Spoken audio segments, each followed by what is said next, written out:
Assalamualaikum warahmatullahi wabarakatuh. Nama saya Sofyan Alif. Di sini saya akan menjelaskan tentang piutang.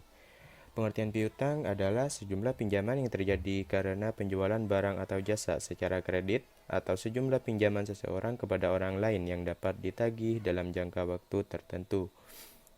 Selanjutnya, penentuan besarnya piutang. Ada 3 metode untuk mengukur besarnya piutang. Yang pertama, satu, metode penentuan taksiran kerugian piutang berdasarkan jumlah penjualan atau pendekatan laba rugi. Yang kedua, metode penentuan taksiran kerugian piutang berdasarkan saldo piutang atau pendekatan neraca. Yang ketiga, metode penentuan taksiran kerugian piutang berdasarkan analisis umur hutang. Pengelolaan pengumpulan piutang. Apa itu?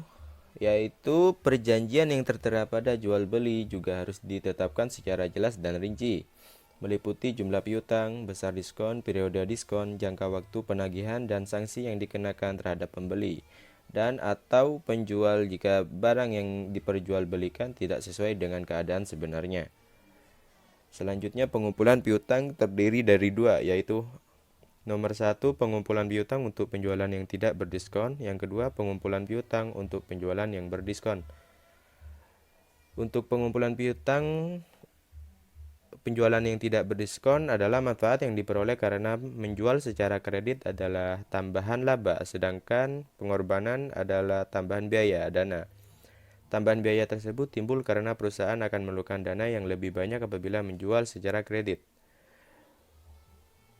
Penjelasan pengumpulan piutang yang berdiskon adalah sering perusahaan memberikan diskon agar pembeli akan tertarik atau mempercepat pembayaran mereka. Dengan demikian, keperluan dana akan tambahan piutang meskipun biaya karena diberikannya diskon perlu diperhatikan. Resiko penjualan kredit. Resiko penjualan kredit di sini adalah penjualan kredit kepada pelanggan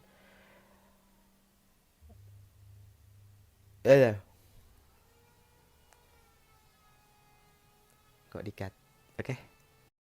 Resiko penjualan kredit atas penjualan kredit kepada pelanggan adalah risiko bahwa perusahaan akan mengalami kerugian yang timbul dari pelanggan yang gagal memenuhi kewajiban kontraktual mereka.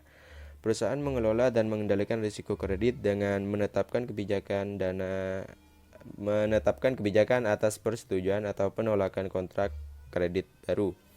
Kepatuhan atas kebijakan tersebut dipantau oleh direksi. Sebagai bagian dari proses persetujuan atau penolakan tersebut, reputasi dan rekam jejak pelanggan menjadi bahan pertimbangan. Perusahaan melakukan hubungan usaha hanya dengan pihak ketiga yang diakui dan kredibel. Manajemen menerapkan peninjauan mingguan dan bulanan pada umur piutang dan penagihan untuk membatasi resiko kredit. Sekian yang saya dapat jelaskan, kurang lebihnya mohon maaf dan terima kasih.